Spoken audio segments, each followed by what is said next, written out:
तो त्रिवेणी संगम के बारे में जो आपने बताया, लेकिन यहाँ पर जो मुझे दिखाई दिया, मैं संगम के पास गया तो यहाँ पर गंगा और यमुना जी के अलावा तीसरी नदी जो सरस्वती के बारे में लोग कहते हैं, ये दिखाई नहीं दे रही मुझे।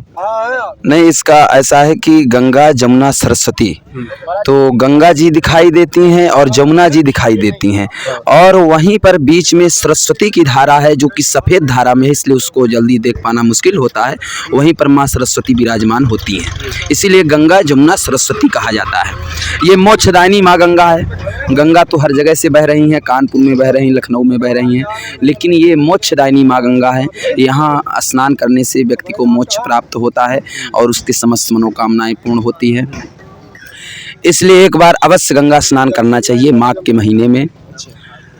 लगातार यह परंपरा, पुरानी परंपरा चली आ रही, सत्य सनातन धर्म की सबसे बड़ी व्यवस्था है, विश्व का सबसे बड़ा मेला है।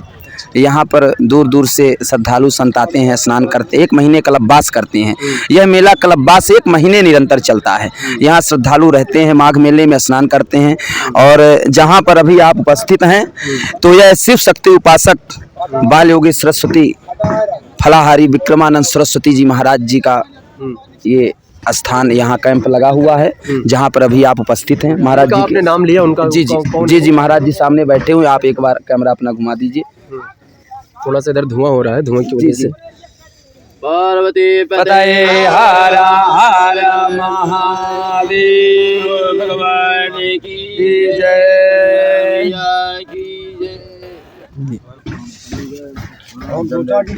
महाराज जी प्रणाम। जी नमो नमो। भगवान शिव की कृपा आपके आपके पूरे परिवार पर सदैव बनी रहे। बैठ भैया, बैठ जा। चलो नहा ले, चाय बन जाए एक बार। महाराज जी, तो यहाँ पर आगमन आपका कब हुआ? पहला प्रश्न ये। आप लोग जान ही रहे हैं कि अभी जो है मकर संक्रांति का पर्व था। मकर संक्रांति के एक दिन पहले हम सब लोग यहाँ आ गए हैं। और जो है माघ मकर गति रब जब हुई, तीरथ पतिया वहीं सब कोई। तो अब माघ आ रहा है, यहाँ सारे तीर्थपति, तीर्थराज प्रयाग सा तीर्थराजो जयती प्रयागा, जो सभी तीर्थों के राजा हैं। प्रयागराज में सभी लोग देवी देवताओं का आगमन हो चुका है, साधु संतों का। ये माघ में या मतलब अब ये माघ अब खिचड़ी से ही है ना, मकर संक्रांति से ही इस बार है ना। इस बार तो मान लो कि अब माघ पूछ में ही ये शुरू हो गया है कार्यक्रम। हर बार एक महीने का मेला रहता था, इस बार 1.25 महीने का है, 1.5 महीने का है, क्योंकि पहले से पूछ में ही खिचड़ी का पर्व जिसको हम लोग ये बोलते हैं ना, मकर संक्रांति का, ये पर्व पूछ में ही पड़ गया है जी। इसी की वजह से माघ मेले का कार्य भी देखिए है ना, अभी ऐसे ही पेंडिंग में धीरे धीरे। अभी अयोध्या का कार्य चल रहा है, 22 तारीख को उद्घाटन है, तो सारे लोग तो उधर ही पहुंच रहे हैं, पहुंच गए हैं, कुछ लोग अभी लोग पहुंच भी रहे हैं, है ना। ऐतिहासिक मंदिर है अयोध्या का, 500 साल से कैसे ऐतिहासिक। अरे हमारे आपके लिए तो गर्व का विषय है जी। हमारे आपके युवक हैं आप भी, हम भी, है ना। और हमारे आपके ये कार्य तो और पहले हो जाना चाहिए था। हमारे बाबा के समय में हो जाता, हमारे पिताजी के समय में हो जाता है, हमारे आपके सामने हुए। इसका मतलब निश्चित तौर से हम लोग भाग्यशाली नहीं, सौभाग्यशाली हैं, है ना। हम लोगों को भी जो है उनका सुमिरन करने का, दर्शन करने का, सुनने का, जानने का पल प्राप्त होगा, है ना जी। कहाँ से आप लोग आए हैं, किस अखाड़े से हैं अभी? हम श्री पंचदश नाम जूना अखाड़े के महात्मा हैं। और हम तीर्थराज प्रयाग में रहते हैं। गुरु महाराज लोगों का दिया हुआ नाम महंत विक्रमानंद सरस्वती नागा बाबा। अच्छा, हर साल हर मेले में आगमन होता है? जी जी। मैं यहीं प्रयाग में रहता हूँ, है ना, और लगभग हर मेले में मैं यहाँ रहता हूँ। अच्छा, और भी लोगों से थोड़ा सा हम बात करेंगे। महाराज जी, क्या नाम है आपका? जी, मेरा नाम है योगानंद महाराज। अच्छा, योगानंद महाराज।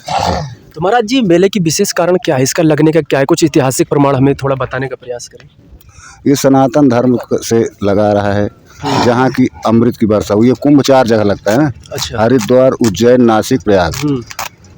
तो वही प्रयाग का कुंभ चल रहा है माघ में, फिर महाकुंभ होगा। तो यहाँ जब कुंभ लगता है तो दूर दूर से संत महात्मा, देव दनुज किन्नर नर श्रेणी, सादर मज्जै सकल त्रिवेणी, पूजहि माधव पद जल जाता, परस अक्षय बट हर्षित गाता। सब लोग यहाँ आकर के त्रिवेणी संगम की पूजा करते हैं और संतों का सत्संग करते हैं। संतों का सत्संग करते हैं, सत्संग से अपने इष्ट के विषय में, अपने धर्म के विषय में जानकारी होती है, इसलिए यहाँ कुंभ कहने लगता का है। मतलब ये जो कहते हैं जब ये हुआ था समुद्र मंथन, उसी समय जी उसी समय जो अमृत निकला हुआ था, उस अमृत की कलश की छींटें यहाँ पर पड़ी थी। चार जगह छींटे पड़े थे, उज्जैन, हरिद्वार, नासिक, प्रयागराज। अच्छा प्रयागराज जो है तीर्थों का राजा है, अच्छा यहाँ माघ में लगता है ना, यहाँ सबसे बड़ी जगह भी है। अच्छा अभी मेले में यही होता है कि यहाँ आकर के साधु महात्मा अपने जो धर्म के विषय में, इष्ट के विषय में और जब तक साधना करते हैं, भंडारा करते हैं, दान पुण्य करते हैं, ये सब होता रहता है यहाँ। कथा भागवत यज्ञ सब चलता है। ठीक। इन लोगों से जो हमने बात किया है वो हमने आपके सामने रखा है। प्रयागराज का जो इसकी शुरुआत कैसे हुई थी, कहाँ से इसका जो है स्टार्टिंग है, ये इन लोगों ने, महाराज जी जो यहाँ पर बैठे हुए, इन लोगों से हमने बात किया तो इन्होंने बताया कि जो समुद्र मंथन हुआ था वहाँ पर जो अमृत निकला हुआ था, उस अमृत को जो है देवता लोग और राक्षसों में छीना झपटी के कारण वहाँ जो कलश, उसमें कलश में से 2-4-10 बूंदें गिर गई थी, उसी की वजह से ये प्रयागराज जो संगम आपका लगता है, त्रिवेणी संगम कहा जाता है, वहीं से इसकी शुरुआत हुई थी। क्या